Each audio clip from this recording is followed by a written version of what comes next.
여기 예수님 성전 정화하시는 장면인데요. 이 성전 정화 역시 성전은 곧 부서지고 예수의 몸이 새 성전이 된다. 이런 얘기예요. 종교 지도자들은 예수 제자 공동체로 대치되죠. 그러니까 이 가나 혼인잔치 물이 포도주가 되었다 하는 것과 성전 정화는 이 성전은 부서지고 예수님의 몸이 새 성전이 되거든요. 더 나은 성전이에요. 그동안 이 성전에서는 제사 백성들의 그 죄를 사해주잖아요. 그래서 하나님과 그 관계를 다시 중재해주고 제사를 통해서 다시 하나님의 언약 백성이다라고 이렇게 갱신해주는 역할을 했죠. 그런 기능을 했고 또 언약 백성들을 교육하고 성장시키는 그런 교육하는 그런 기능을 했어요. 그래서 그런데 그 성전은 그때 당시의 성전은 돌로 된 그 예루살렘 성전은 그런 일들을 다 못했다는 거죠. 그거를 못했어요. 그래서 대치되는 거죠. 유대교하고 비교할 수 없는. 그러니까 구약 시대부터 성막이나 성전은 예수 그리스도의 그림자잖아요. 모형이라고 많이 배우셨죠? 그런데 예수님은 그 실체예요. 그러니까 더 이상 구약의 성전이 필요가 없어요. 이런 구약의 제도로 하나님 나라를 이룰 수 없죠. 아까 물로는 아무리 뭐 손발 씻고 제사를 드려도 그의 죄 문제를 해결할 수 없잖아요. 하나님 나라를 못 이뤄요. 하나님 나라는 죄가 없어야 되잖아요. 죄 문제가 완전히 해결되고 하나님과 관계가 회복된 사람들이 이루는 나라 하나님 나라인데. 그게 구약의 제도는 하나님 나라를 이룰 수 없어요. 제사 아무리 드려도 죄 문제 완전하게 해결이 안 되는 것이죠. 1년에 한 번 유효한 것이죠. 그 완전한 회복은 안 되는 것이죠. 죄로부터. 그런데 예수님께서는 돌로 된 성전이 그 하나님과 사람들을 연결하는데 실패하시자 예수님께서는 자신의 몸으로 연결하신 거죠. 자신의 육체로. 그래서 이제는 성전을 통해서 만나는 게 아니라 예수님을 통해서 하나님 만나잖아요. 그래서 예수님이 성전으로 가라 뭐 이렇게 하시지 않고 내게로 오라 이렇게 말씀하셨잖아요. 이제는 예수님이 그 중보자의 역할을 하십니다. 그래서 우린 예수님의 이름으로 이제 하나님을 부르면서 하나님께 직접 나아갈 수 있게 됐죠. 어, 그래서 이게 예수님은 성전의 질서와 시스템에 반하는 새로운 질서, 새로운 하나님의 나라를 가지고 오셨다. 예전과 유대교와는 너무나 차별화되고 유대교의 성취자라고 말씀하시는 거예요. 이런 걸 통해서. 그러니까 왜 예수님이 성전이지요? 예수님 그렇게 말씀하셨잖아요. 표적을 보이라 바리새인들이 요구했을 때 표적 볼 게 없다. 요나의 표적밖에 볼 게 없다. 너희가 성전을 헐라 내가 사흘 안에 일으키리라. 근데 이게 무슨 말씀인지 아무도 못 알아들었는데 나중에 요한이 그러나 예수는 성전된 자기 육체를 가리켜 말씀하신 것이라. 죽은 자 가운데서 살아나신 후에야 제자들이 이 말씀하신 것을 기억하고 성경과 예수께서 하신 말씀을 믿었더라. 이렇게 말하고 있습니다. 그 예수님 자신이 성전과 그 예수님의 자신의 육체를 동일시하신 것이죠. 그, 이 성전 정화 사건 한마디로 예수님이 참된 성전이다라는 것을 얘기해 주고 있는 거예요. 예수님이 성전이라는 거. 그러니까 예수님이 성전이다. 그러니까 예수님은 공생의 사역을 통해서 성전의 성전이 해야 될 모든 사역 이런 것들을 다 수행하셨죠. 자, 성전이 죄 문제 해결 못 해줬죠? 예수님은 죄인들에게 죄사함을 선포하셨잖아요. 그 다음에 성전에서 토라 바르게 가르치고 하나님 나라 백성을 못 길러냈죠? 예수님은 다 그렇게 하셨고요. 예수님이 성전 정화 하신 후에 보면은 그 성경에 어떻게 나오냐면 막 병자들 그 불구자들이 막 예수님에게 나와요. 그래서 예수님 성전 안에서 그들을 고쳐주는 게 나오거든요. 그런 장면이.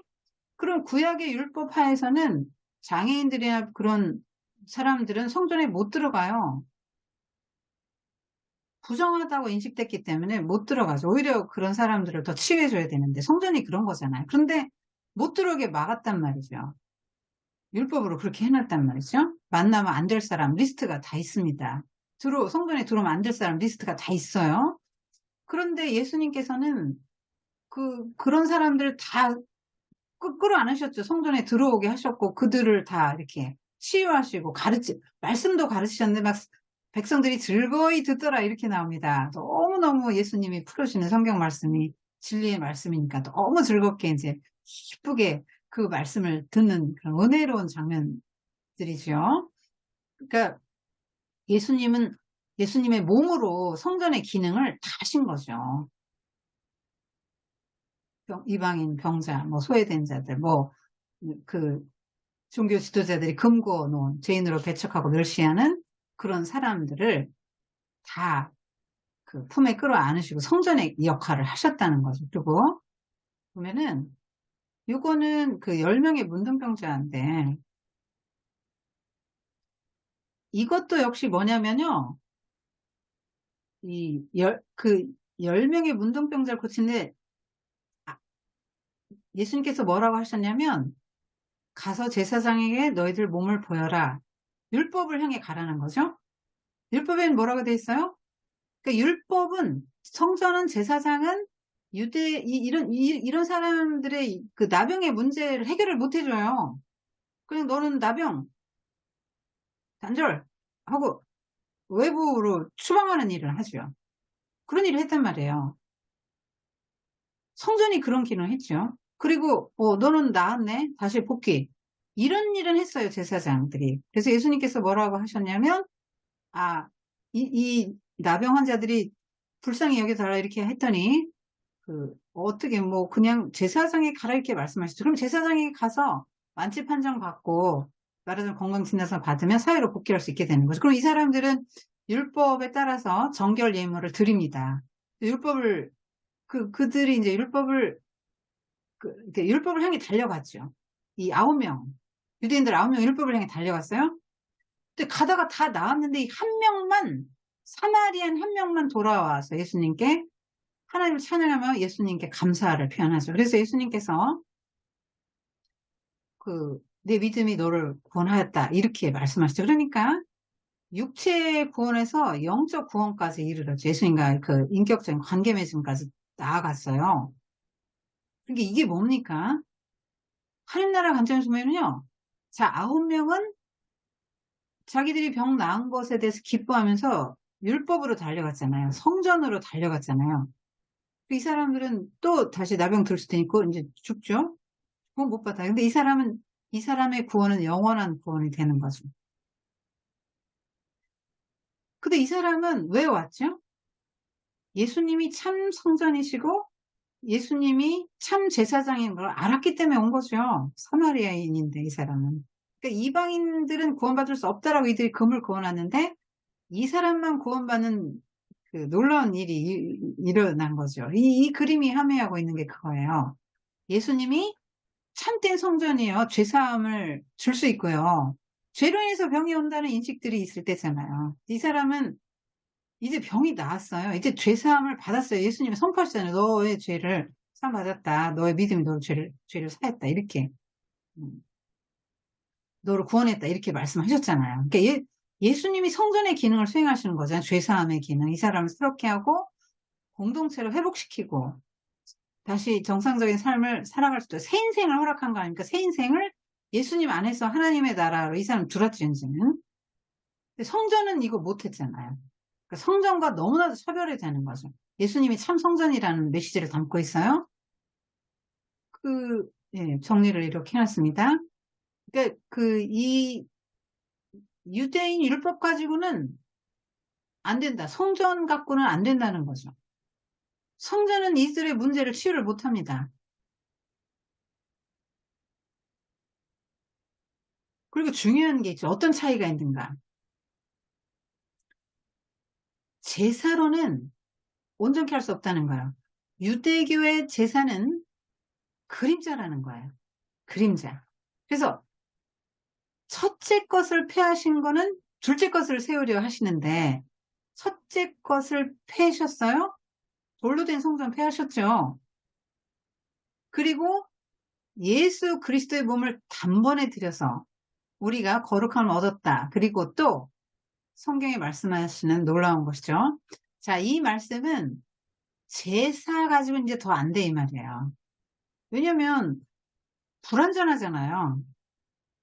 양과 소를 뭐 계속 드린다고 쳐요. 그러면 저 짐승이 내 죄를 정말 다 깨끗이 나의 죄를 사할 수 있을까? 저 짐승의 피가? 또 1년 후에는 또 드려야 되잖아요. 대제사장이 그것도 가져가야 되죠.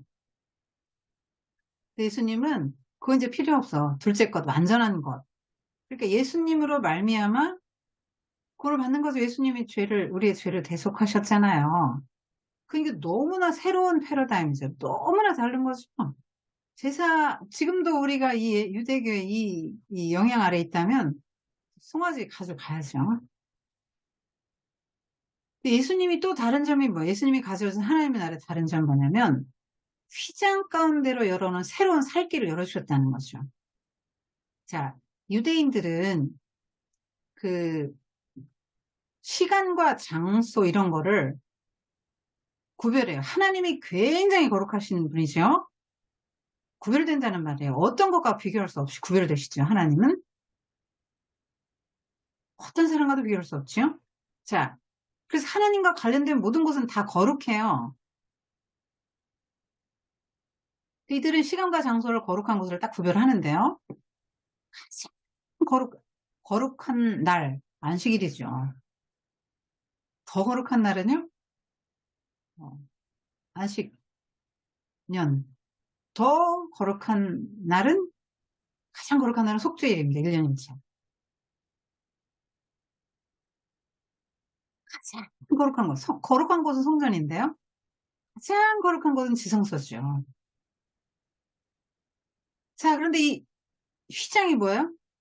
성소 안에, 이 성소 안에, 더 안에, 내부에, 그 안에 지성소가 있어요. 여기 가장 거룩해. 지극히 성스러운 장소예요. 지성소. 그런데 여기 아무나 못 가죠. 1년 1차 대제사장만 들어가요. 그런데 예수님이 십자가에서 자신의 살을 찢으시고 육체가 찢기실 때 휘장이 쫙 찢어지죠. 위에서부터 찢어져요. 그래서 길이 열렸어요. 이제는 우리가 지성소에 들어갈 수 있다는 거예요. 제물 없이. 성전의 종교 지도자들을 통해서 만나는 게 아니고, 대제사장을 통해서 하나님을 만나는 게 아니고, 직접 만난다. 그리고 그렇게 계속 제물을 드리는 게 아니라, 영단번, 영원한 구원을 받는 영원한 제사를 예수님이 드려주셨다는 거죠. 그러니까요. 얼마나 유대교와 예수님이 가져온 하나님 나라가 다릅니까? 너무너무 완전히 다른 패러다임이죠. 그래서 그 유대교는 구원이 없다. 예수님이 말씀하시는 거예요. 니고데모나 사마리아 여인이 이걸 표상해 주는 이야기예요. 요한복음 2장에 가나 혼인잔치와 성전 정화를 넣었죠. 성전 정화는 마지막에 일어난 일이에요. 왜냐하면 성전 정화 때문에 예수님이 돌아가시게 되거든요. 종교 지도자들의 경계를 사서 그들이 경계하면서. 근데 초기에 만약에 예수님이 그렇게 성전 정화를 하셨으면 초기에 돌아가시는 거죠. 3년 공생이 없어지는 거예요. 그렇기 때문에 마지막 때 일어난 일인데 왜 그러면 요한은 앞에 썼냐? 요한복음에 2장에 왜 썼냐? 유대교와는 너무나 차별화된다. 예수님은 진정한 메시아하고 참 성전이시다. 이 얘기를 하고 싶은 거죠. 그리고 3장에 니고데모 얘기 나오고 4장에 사마리아 여인 나오잖아요. 무슨 얘기를 하고 싶은 거예요? 이거 니고데모 얘기도 앞서서 있는 얘기 아니에요. 니고데모가 찾아와서 뭐라고 하냐면 선생님 당신은 하신 일을 보니까 이거는 하늘로서 오신 분 아니면 못하는 것 같은데요. 이렇게 말하죠. 정말 메시아 맞냐고 물어보는 거죠. 그러니까 니고데모는 예수님 초기의 인물이 아니고 예수님의 그 공생의 사역을 어느 정도 보고 수많은 기적을 본 다음에 이거 뭔가 사람이 할 수 없는 일인데 혹시 정말 하늘에서 보낸 메시아 아닌가 하고 그거 연구 조사를 예수님 찾아온 거예요. 그러니까 니고데모는 무슨 말을 하고 싶으냐면 니고데모 스토리는 율법을 지킴으로써 자기 의를 구원받는 게 아니야. 물과 성령으로 너 거듭나야 해. 그래야 하나님 나라에 들어간다. 유대교는 구원이 없다. 이렇게 얘기하는 거예요. 유대인 중에서 가장 고상한 부류잖아요.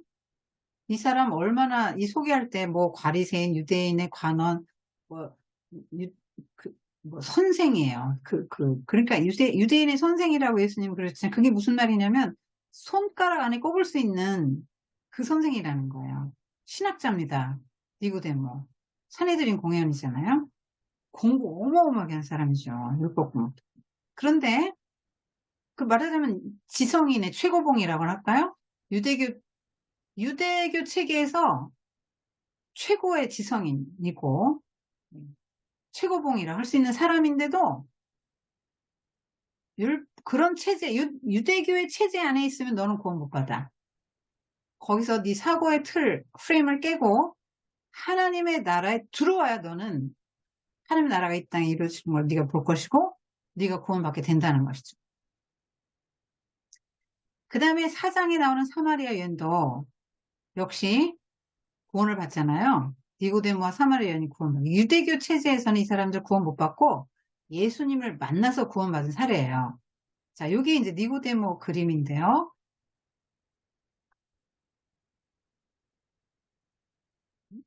예수님께서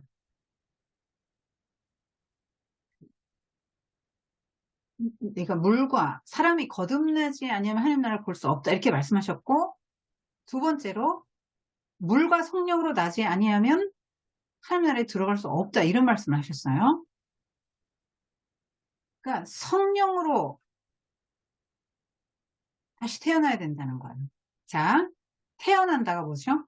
엄마의 태에서 나온다. 거기서 태어난다는 말이 나왔어요? 그럼 거듭나는 건 뭐죠? 성령으로, from above, 위에서부터 난다는 거예요. 위에서부터, 성령으로. 성령으로 다시 태어난다. 그러니까 다시 태어나면 전혀 새로운 시작이라는 말이에요. 전혀 새로운 시작임을 강조하기 위해서 다시 태어난다는 이미지를 가져온 것입니다.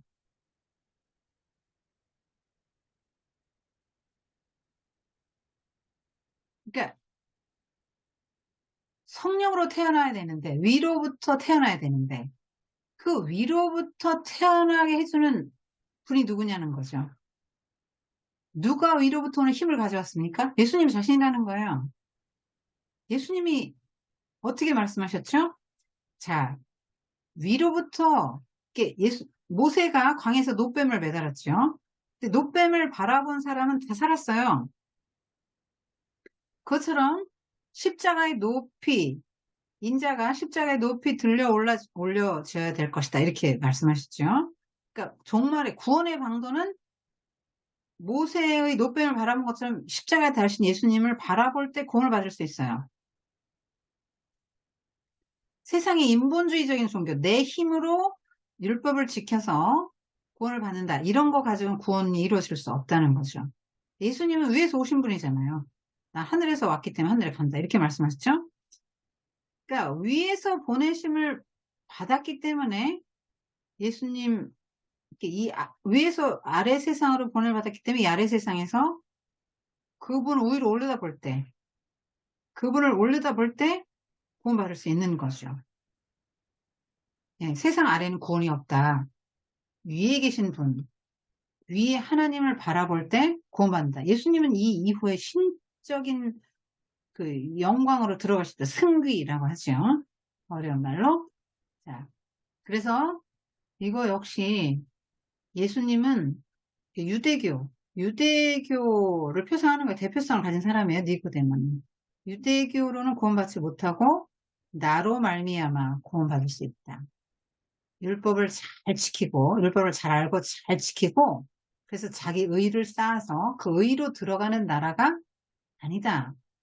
근본적으로 거듭나야 된다는 거죠. 위로부터 주어지는 어떤 변화가 필요한데 성령으로만 가능하고 성령은 예수님이 이제 보내주신 거니까요. 니고데모는 성전 제사 율법 준수를 통해서 구원받을 수 있고 하나님 나라가 이 땅에 더 빨리 임하게 되고 하나님 나라에 들어갈 수 있다고 믿었던 사람이잖아요, 이 사람이. 그래서 이 말귀를 이해를 못해요, 처음에는. 어떻게 다시 태어날 수 있냐. 우리가 그런 세계관 속에서 살았는데 그게 세계관이 변하는 게 가능한 얘기냐. 이 늙었는데 그래 엄마 뱃속에 다시 들어갔다 나오라는 말이냐 이렇게 못 알아듣죠. 그렇지만 이 니고데모를 예수님이 참 사랑하셨던 것 같아요. 예수님께서 니고데모에게 주신 말씀이잖아요. 이 모든 하나님이 세상을 이처럼 사랑하사 독생자를 주셨으니 이는 그를 믿는 자마다 멸망하지 않고 영생을 얻게 하려 하심이라는 요한복음 3장 16절의 이 위대한 구절을 니고데모에게 예수님이 주셨죠. 근데 이 니고데모 스토리가 말하고자 하는 건 뭐냐면 유대교의 체제에서는 네가 아무리 많은 공부를 하고 아무리 율법을 많이 지키고 뭐 아무리 네가 인격적으로 존중받고 아무리 네가 경건하고 아무리 그래도 유대교의 체제에서는 구원이 없다. 나 예수 인자로 말미암아 구원 받을 수 있다라고 말씀하시는 거죠. 그러니까 육의 세계에 속하니까요. 육의 세계에 속해요. 형식적입니다. 생명이 없죠. 유대교는 파산된 잔치라고 했잖아요. 기쁨도 없고 흥경도 없고 생명도 없어요. 이 중요한 게 뭐냐면 학식이 아무리 풍부해도 영적인 일을 아들을 수 없다는 겁니다. 근데 놀랍게도 오늘날 그 교회 열심히 다니는데 니고데모 수준의 사람들이 너무나 많다는 거예요. 본인이 거듭 났는지 의심해 보아야 합니다. 그리고 예수님께서 이렇게 말씀하시죠. 이거는 거듭 나야 된다. 근데 성령으로 나야 된다는 거죠. 그러니까 완전히 새로운 삶, 성령으로 난 사람 완전히 유대교와 다른 삶을 살게 된다는. 그러니까 예수님이 가진 하나님 나라를 기점으로 유대교의 그 사람들 금식으로 표상되잖아요. 자, 율법을 많이 지키고 나의 힘으로 경건하고 나의 힘으로 어떤 율법의 의를 획득해서 하나님 나라에 들어가. 이게 인본주의죠. 근데 예수님께서 가지고 새 나라 새 질서는 뭐예요? 하나님의 나라잖아요. 하나님이 왕이신 걸 인정하고 하나님의 통치에 순종하는 사람들이 하나님 되신가 아버지 되신가 이 모든 천국의 부여를 누릴 수 있게 되는 거잖아요. 너무나 시스템이 다르죠. 이게 신본주의예요. 근데 이 니고데모 스토리도 가만히 들여다보면요. 가나 혼인잔치나 뭐나 다 그래요. 인본주의 대 신본주의 세계관의 대립입니다. 이 니고데모는 이것이 이제 그 세계관의 변화가 왔기 때문에 예수님의 그 돌아가셨을 때 그 100리트라 향유를 가지고 오죠. 예수님께서 그 육에 속한 사람, 유대교 체제의 사람들은 성령의 일을 받지 않는다. 어리석어 보인다는 거죠. 그리고 알지도 못해요. 하나님이 열어줘야 보입니다. 하나님의 나라는. 영적으로 분별돼요. 육적인 것으로는 하나님의 나라 귀가 없어서 못 알아들어요. 눈이 없어서 명맹입니다. 영맹. 안 보입니다. 하나님 나라가. 니고데모 같은 사람도 못 봤어요. 못 들었어요. 그러니까 봐야 돼. 봐야 돼. 네가 그래야 완전히 네 뿌리부터 바뀌고 세계관이 바뀌어야 네가 하나님 나라에 들어가는 거야. 이것은 사마리아 여인 이야기인데요. 이거 역시 무슨 얘기냐면 사마리아 교는 유대교에서 분리해서 나간 거잖아요. 북이스라엘 사람들이 여로보암 왕 때 나라가 이렇게 나뉘잖아요. 북이스라엘 10지파, 남유다의 2지파. 그래서 이 사람들은 계속 그 여로보암이 베델과 단에 황금송아지 놓고 자기 마음대로 제사장들도 세우고 막 절기도 바꾸고 막 이러면서 바꿔서 그러니까 이단이죠, 이단. 유대교 이단이죠. 유대교 입장에서 볼 때는 변질됐잖아요. 게다가 이 사마리아 사람들은 아수르에 침략받고 아수르가 혼합정책을 썼기 때문에 여기 있는 사람 다 보내고 딴 데 사람 일로 이주시키고 막 강제 결혼시키고 왜냐면 문화를 막 섞고 나서 이 사람들의 그, 식민 정책이 아수르의 식민 정책이 그랬어요. 그래서 저항하지 못하도록. 유대인의 순수한 혈통을 많이 더럽혔죠. 그렇기 때문에 그 유대교 입장에서는 이 사마리아 사람들이 볼 때 굉장히 말하자면 뭐랄까 혼합 종교가 되는 것이죠. 그러니까 이 사마리아 여인은요, 사마리아의 축소판이에요. 그러니까 사마리아 교가 어떻게 생겼습니까? 저 이방신들과 혼합 종교 됐잖아요. 그러니까 이 여자는 남편이 다섯이고 지금 현재 사는 사람도 자기 남편이 아니거든요. 이 여자와 똑같아요, 사마리아가. 수많은 다른 신들, 이방 신들, 성교, 혼합 종교가 됐기 때문에 유대 종교는 이렇게 변질된 거잖아. 이 사마리아 여인은 그런 여자인데 그런 여인 너도 나로 말미암아 내가 메시아야. 내가 지금 말하고 있는 내가 메시아야. 너한테 목마르지 않은 물을 줄 수 있는 영원한 생명수를 줄 수 있는 메시아다. 그렇게 말씀하시죠. 그러니까 이런 사마리아 여인 너 같은 사람도 사마리아조차도 구원받을 수 있다라고 말하는 거죠. 그러니까 유대교의 틀에도 구원이 없고 유대교에서 파생돼 나온 유대교에서 볼 때 이단과 같은 사마리아 교 너도 사마리아 신자, 사마리아 교의 신자인 너도 예수로 말미암아 인자로 말미암아 구원받을 수 있다라고 말씀하시는 거야. 이 이야기는. 이 여자가 예수님께서 물 좀 다오 하셨을 때, 유대인 남자가 나한테 말 걸고 이렇게 물을 달라고 하냐고. 그랬다가 남편 데려오라 했더니 화들짝 놀래죠. 남편 없는데요?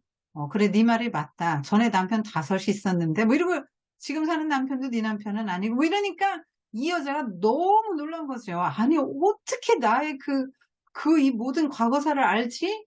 그러면서 가만히 보니까 당신 선지자 같아요. 막 이러면서.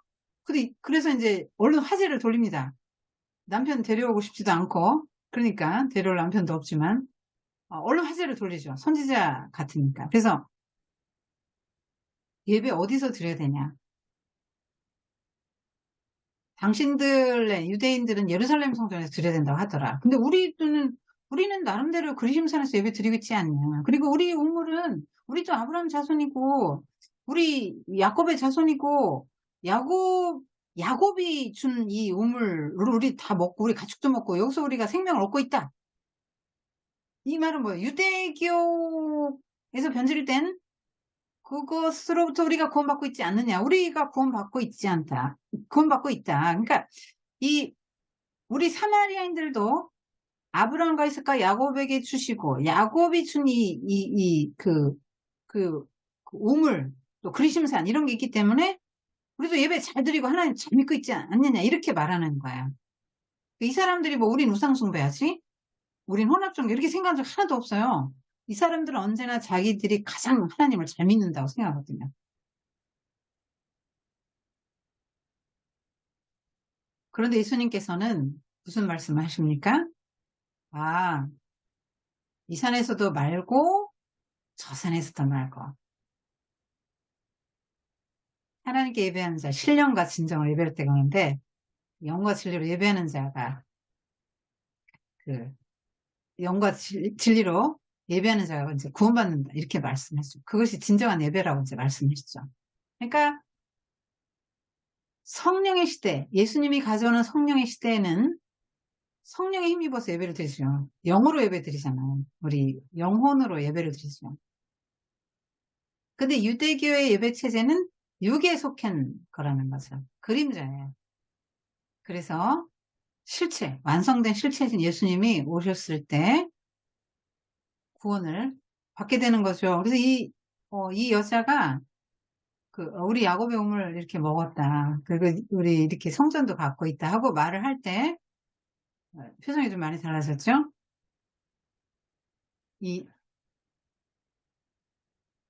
예수님이 이제 내가 너에게 생명의 물을 줄 수 있는 메시아다라고 말씀하셨을 때 물동이 놓고 달려가죠. 이 사람이 다른 사람들이 눈을 피했던 사람들이 다른 사람들 있는 데로 막 달려가서 전합니다. 그래서 사람들이 와서 말씀 들어보고 예수님을 초청해서 사마리아에서 이틀을 더 계시면서 사마리아 성에 사람들이 이제 다 예수님 믿게 되는 것이 사마리아 여인 스토리거든요. 그러니까 무슨 얘기입니까? 사마리아도 구원받을 수 있다는 것. 사마리아인들도 사마리아 교도 누구로 말미암아? 예수님으로 말미암아 구원받을 수 있다라는 메시지를 주고 있습니다. 그래서 예수님 그 어느 성전, 예루살렘 성전이냐, 그리심산의 성전이냐 이런 게 중요한 게 아니고 참 성전이 예수 그리스도를 통해서만 구원받는다라고 말하는 거예요. 야곱의 우물 이거는 이제 신의 산악책이고 그리심산의 제사는 여기서 갈라져 나온 비정통이고 모조예요. 네, 모조. 그런 거 가지고 구원받을 수 있습니까? 근데 본인들은 우리는 하나님 잘 믿고 있고 구원받을 수 있다라고 생각했죠. 그래서 이런 의미를 담고 있습니다. 예수님을 보면은 유대인들이 갖고 있던 이런 차별들을 다 무너뜨렸죠. 사마리아 지역에 잘 안 가고 만나지도 않죠, 유대인들은. 그런데 예수님은 그것도 여자를 만나주시고 인격적으로 대화하시고 존중하시고 대화하시고 그 여자를 구원하셨죠. 그러니까 사마리아 여인은 사마리아 축소판이라고 했기 때문에 사마리아도 다 구원받아요.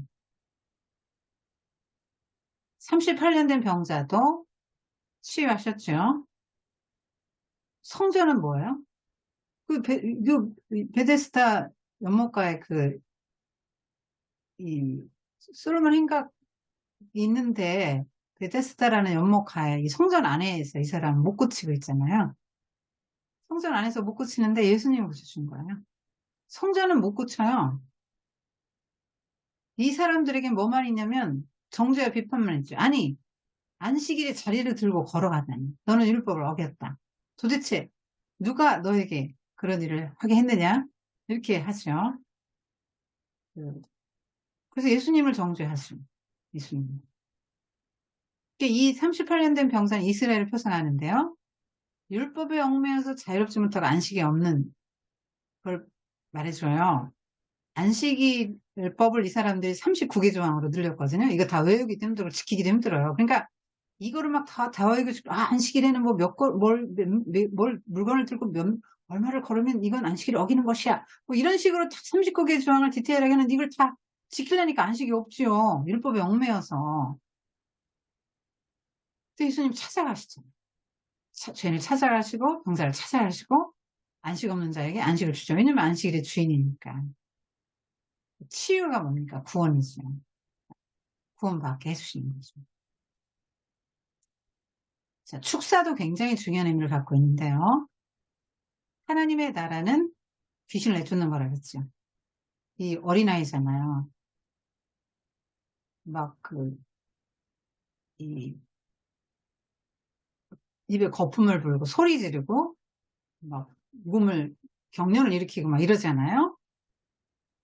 그런데 예수님께서 이제 이 아이에게 이 말 못하게 하고 또 듣지 못하게 해요. 이 아이가. 귀신이 이 아이를 그렇게 만들었어요. 그래서 자유의지를 이렇게 만들죠.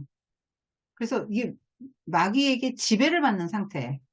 마귀에게 지배를 받는 상태인데 예수님께서 딱 명하셨을 때 귀신이 나가고 죽은 자같이 되는데 손을 잡아 일으켜서 정상적으로 세워서 아버지에게 주죠.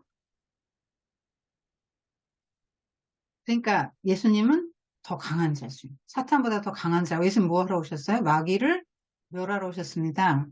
그러니까 나를 보내서 포로된 자에게 자유를 눈먼 자에게 다시 보게 함을 전파하며 눌린 자를 자유케 하고 이렇게 예수님께서 취임사를 하셨죠. 근데 이러한 막 물에도 들어가고 불에도 들어가요. 이거 들어가고 싶겠어요? 거꾸로 지금 막 소리 지르고. 근데 이 상태는 하나님의 형상을 다 이제 잃어버린 상태잖아요. 예수님께서 그 마귀의 굴레에서 벗어나게 해주셨죠. 마귀는 이런 일을 한단 말이에요. 오늘날도 그렇게 하죠. 또 어린애한테. 어린아이는 정말 어린아이인데도 지금 사탄이 이렇게 역사하는 것이죠. 오늘날도 이렇게 뭐 물불에 들어가고 소리 지르고 거꾸로 지르고 이런 증상은 없지만 그냥 겉으로 볼 때는 멀쩡한데 사탄의 지배를 받는 사람들이 굉장히 많죠. 어린아이도 자기의 자유의지를 자기가 원하지 않는 일들을 하게 되는 거죠. 그렇게 그냥 그게 이제 주인이 바뀌어야 되는 거죠. 예수님이 그 쫓아내 주시고, 이 사람은 주인을, 이 사람은 그냥 가만히 있으면 안 돼요, 이 아이는. 쫓아내 주셨을 때 그냥 가만히 있으면 안 돼요. 새로운 패러다임, 이 예수님의 그 하나님 나라의 그 가치를 받아들이고 예수님을 주인으로 모실 때 이 아이는 완전히 새로운 삶이 되는데 이게 뭐냐면 하나님의 나라가 이렇게 서게 된다는 거예요. 사탄의 나라를 사탄의 그 나라가 줄어드는 거예요. 하게 되는 거예요. 예수님이 귀신을 내쫓고 하나님의 나라가 이 사람의 심령에 임하게 하게 되면 악의 권세에서 구출하신 거잖아요. 그러니까 예수님의 주적은 사탄이죠. 로마가 아니에요. 사탄입니다. 그리고 예수님 로마 정부에 저항하신 적은 없어요. 예수님의 적은 사탄이기 때문에 예수님은 항상 그 마귀 축출, 이 축사라고 하거든요. 축사를 통해서 예수님이 이 땅에 오신 목적이 악의 권세로부터 구원하는 거라는 걸 보여주는 거예요. 이것도 마찬가지죠. 회당에서 여기도 보면은요, 이 귀신 들린 소년을 아버지가 데려오거든요. 처음에 누구한테 데려가냐면 서기관들과 막 이런 사람들에게 데려가요. 이게 서기관들과 막 이렇게 변론하고 있었다고 나오거든요. 그게 무슨 말이냐면, 뭐라 좀 어떻게 좀 했으면 좋겠다고 성전 관련 종사자들에게 갔는데 그 사람들은 못한 거죠. 그래서 제자들에게 하려고 제자들에게 갔는데 예수님은 세 제자와 변호사에 계신 동안이기 때문에 제자들도 또 능력이 없어 못해요. 예수님이 오셔서 하셨죠. 근데 여기서도 뭐예요? 성전 아닙니까? 여기 지금 성전에 이 여자가 들어온 걸로 나오는데 그림이 이렇게 됐지만 그렇지 않아요? 못 들어옵니다. 어떻게 병자가 성전에 들어옵니까? 회당에? 회당에 못 들어와요. 바깥에 있습니다. 바깥에 있는데 예수님이 부릅니다. 그리고 치유해주죠? 18년 동안 척추가 구부러져 있었거든요? 근데 이 여자 허리 쭉 펴졌잖아요. 그래서 많은 사람 앞에 세우고 이 여자도 아브라함의 딸이다 하고 이렇게 선포합니다. 구원을 이렇게 하죠. 그래서 선포한 후에 이렇게 사람들에게 돌려주니까 공동체로 복귀하게 되는 거죠. 어때요? 회당 아무것도 못 해줬잖아요. 이 예수님은 하나님 나라 초대하시고 이 사람의 구원을 몸만 아니라 사회적 구원이죠. 공동체를 했기 때문에. 그래서 회당이 한 일은 뭐냐면 정죄하고 분리죠. 못 들어갑니다. 예수님은 부정한 영을 만져주셨고 사탄에게 매우 좀 풀어주셨죠. 여기 보면 귀신 들려가지고 앓고 꼬부러진 년 18년간 얼마나 부자였겠어요. 얽매인 인생이죠. 새 인생을 선물로 주셨어요. 그리고 그때 당시 여자를 사람 축에도 끼지 않아 숫자도 안 세던 그때 아브라함의 딸이라고 굉장히 높여주셨죠. 예수님의 인품 어떤 건지 볼 수 있고요. 예수님이 이 땅에 오셨나? 마귀를 멸하라 하셨다. 그래서 이 축사는요, 그러니까 마귀와 예수님과의 그 영적 투쟁을 보여주는 거고요. 예수님이 더 강한 자고 이기시고 치유하시는 거죠. 그래서 하나님 나라가 회복되고 확장되는 것들을 보여주는 거죠. 이거는 향유를 부은 여인인데요. 이 여자는 어떤 육체적인 병은 없죠. 근데 죄가 많아요. 창녀로 나옵니다. 바리새인 시몬의 집에 온 여자인데 창녀로 나오죠. 그래서 얼마나 이 사람은 자기 삶이 망가진 사람이에요. 그 자기의 죄가 얼마나 많다는 걸 알고 죄 문제를 해결을 못했어요. 유대교 성전에서 뭐 이걸 해결해 줍니까? 못하죠. 근데 예수님에 대한 소문을 들었습니다. 예수님 뭐 이렇게 그 예수님의 메시지도 아마 어느 숨어서 들었을지도 모르겠어요. 그래서 와서 예수님의 발 뒤쪽으로 갑니다. 그때 이제 이렇게 잔치는 이렇게 거슴 비스듬히 누워서 이제 드시죠. 식사를 하시고 계신데 이제 와가지고 막 눈물을 철철 흘리는데 눈물이 예수님의 발에 뚝뚝뚝 떨어지는 거야.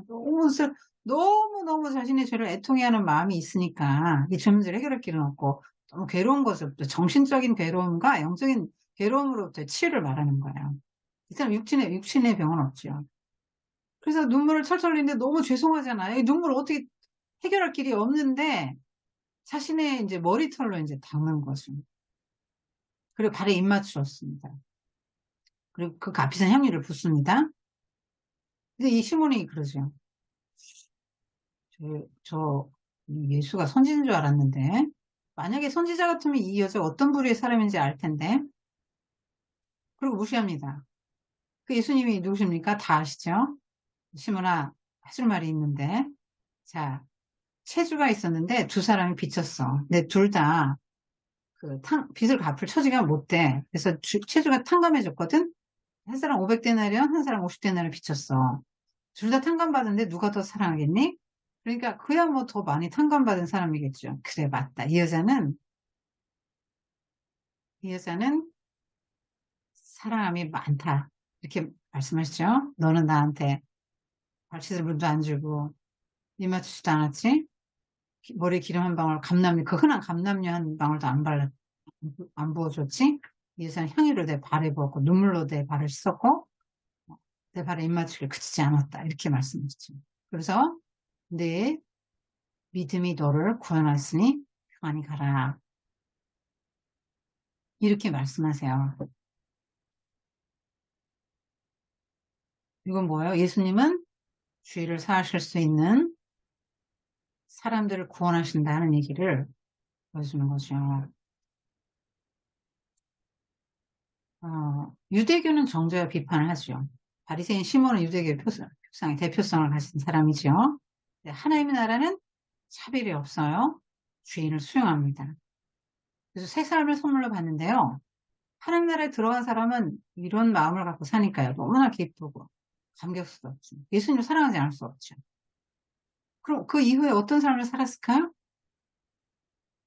제가 뭐 생각할 때는 이 여자는 창녀의 삶을 청산하지 않았을까 그런 생각을 하게 됩니다. 그만큼 다르다는 거예요. 성전이 해주지 못하는 거, 유대교가 해주지 못하는 거. 정죄고 비판을 했죠. 죄사함에 확신을 주거나 이 사람이 새 삶을 살도록 도와주지 못했잖아요. 마지막으로 어린아이. 자, 사람들이 어린아이를 데리고 오는데 제자들은 막 그, 못 들어오게 했죠. 제자들은. 예수님은 데리고 들어오라고 하고 안아주시고 어린아이 같은 사람이 성에 들어간다. 자, 무슨 말씀일까요? 어린아이는 자기 의의를 내세울 게 없지. 나 이거 율법을 잘 지켰어요. 그러니까 나는 의롭지요? 이런 게 없어요. 어린아이들은 자기 가진 게 없잖아요. 모든 걸 받아야만 해요. 그러니까 하나님의 은혜에 전적으로 의지하고 의존하고 하나님께 전적으로 절대 의존하라는 거죠. 하나님 나라의 가치를 100% 얼른 수용하라는 거예요. 어린아이 수용성이 크잖아요. 부모를 또 믿고 의지하죠. 그래서 그런 사람이 하나님 나라를 선물로 받는 거예요. 그러니까 어린아이로 표상되는 사람들이 누굽니까? 사회적 약자들이죠. 세주인참 이런 사람들. 자, 그런 사람들은 왜 갚을 게 없죠. 자기 의의가 하나도 없어요. 맨 죄만 졌는데요. 그러니까 그 사람들이 1등으로 들어가요. 그만큼 더 크게 하나님의 은혜를 체험해요. 죄인이기 때문에. 근데 바리새인 시몬 같은 사람은 자기 의의가 너무 많아요. 평가받은 빚이 별로 없다고 느껴지는 거예요. 그래서 이 사람은 이 바리새인 시몬은 예수님의 그런 태도를 보인 거죠. 근데 아까 향유를 본 여인 같은 사람이 어린아이급이거든요.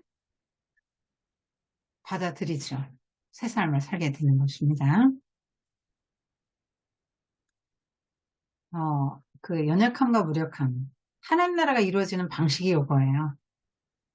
예수님도 베이비로 오셨잖아요. 그 어린아이 누구를 또 차별하지 않고요. 내세울 의도 없고요. 자기들 노력으로 하는 날 들어갈 수 없어요. 이거를 말하는 거예요. 인간의 노력으로는. 어린아이가 어떤 공을 가지고 있습니까? 공이 없잖아요. 세운 공이 없습니다. 그리고 이해타산하지 않아요. 어린아이는 누구나 친구죠. 차별하지 않죠. 근데 유대 종교는 차별하잖아요. 너무나 차이가 나죠. 하나님 나라와. 예수님이 가져오신 하나님 나라는 이런 특성들을 보이는데 너무나 달랐죠. 이것도 원수가 멸망포고, 이거는 유대인들의 신앙이죠. 복수. 이거 유대인들의 신앙이죠. 차별은 유대인이죠. 이거 인간의 의지요. 그런데 예수님 가지고 오신 모든 것들은 이들과 너무나 차별화되는 것이죠. 예수님께서는 내게 배우라, 이렇게. 나를 믿고 내게 배우라. 하는 나라에 들어와라. 이렇게 말씀하시는 거예요. 부자 청년인데요. 이 부자 관원이 어떻게 하면 영생을 얻겠냐 했을 때 예수님이 계명을 지켜라. 나 어렸을 때부터 다 지켰는데요. 나는 다 지켰어요. 네? 한 가지 부족한 게 있는데 내 재산을 다 팔아서 가난한 자에게 주고 나를 따르라. 근데 재산이 너무 많은 사람이라 포기를 못합니다. 쓸쓸한 얼굴 돌아가죠. 제자들에게 예수님이 뭐라고 하십니까? 부자가 하나님 나라 들어가기는 낙타가 바늘길을 통과하는 것보다 더 어렵다. 왜냐면 이 사람 뭐냐면 하나님 나라의 그 백성들의 가치관을 네가 갖고 살 수 있냐?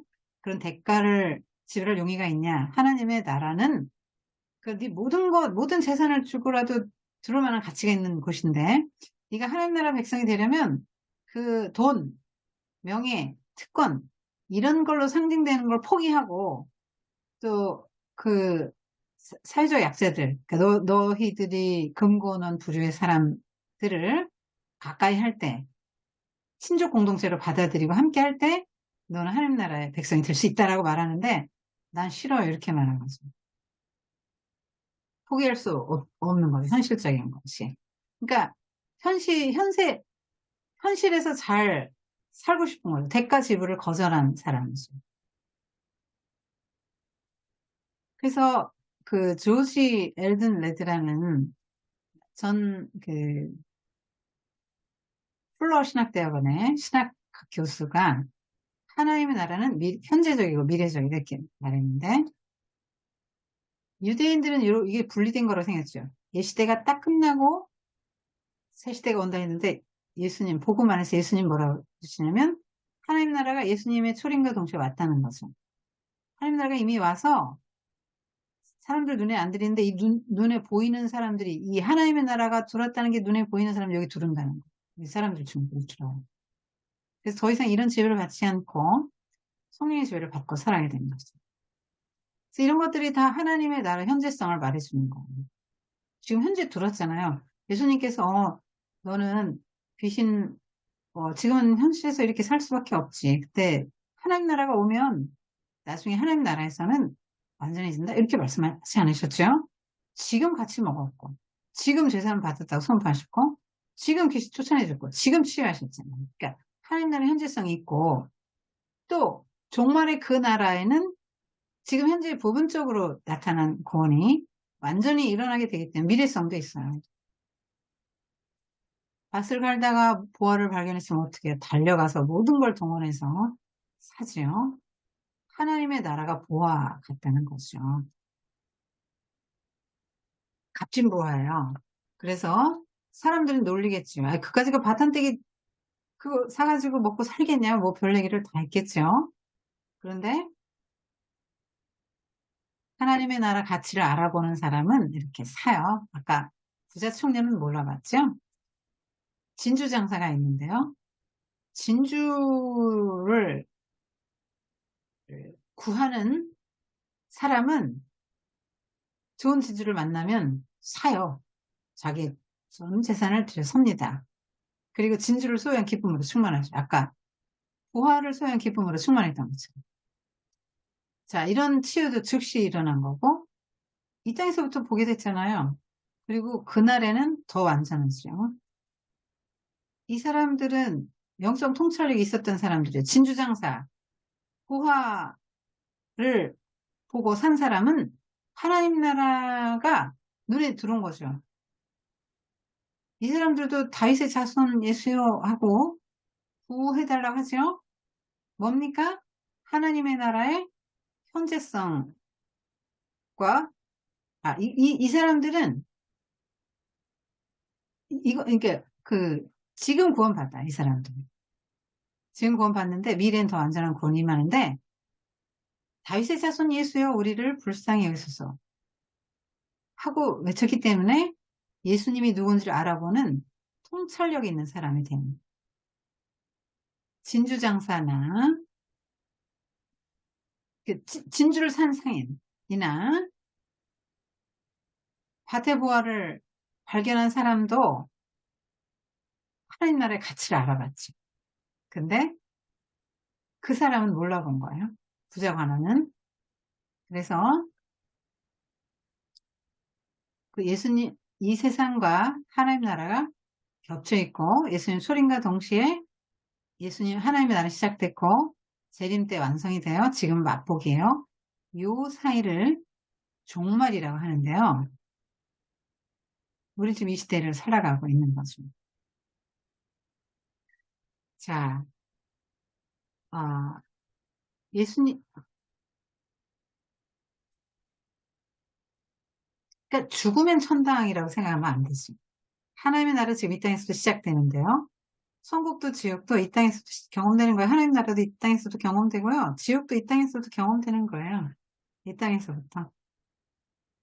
그래서 이것만 알아도요. 세계관이 이런 세계관을 갖게 되면은요. 다른 열매를 맺게 되죠. 신앙과 삶의 괴리가 현저히 없어지게 되는 것이죠. 앞에 그 세계관 이야기를 말씀을 드렸는데요. 세계관은 열매를 가져오거든요. 이 뿌리부터 바뀌어야 돼요.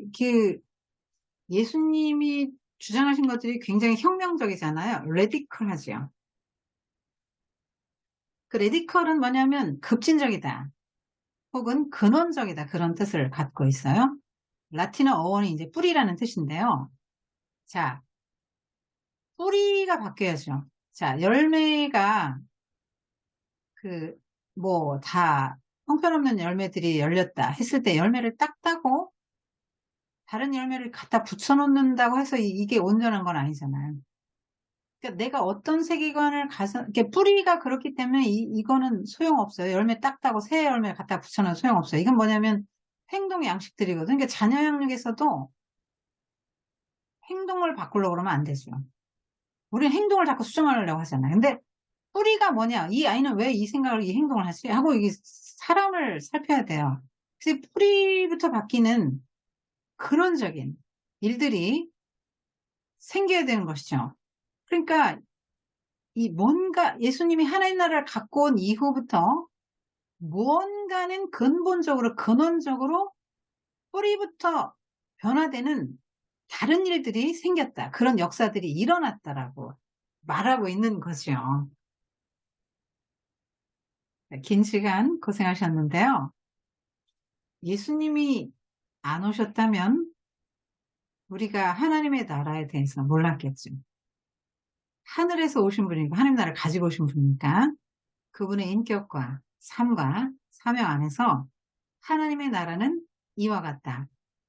죽으면 천당이 아니고 종말의 때 이 세상이 끝나고 새 세대가 오는 게 아니라 현 세대에 이 세상에 하나님 나라가 침투해 왔다. 예수님 올 때 가지고 오셨다는 거예요.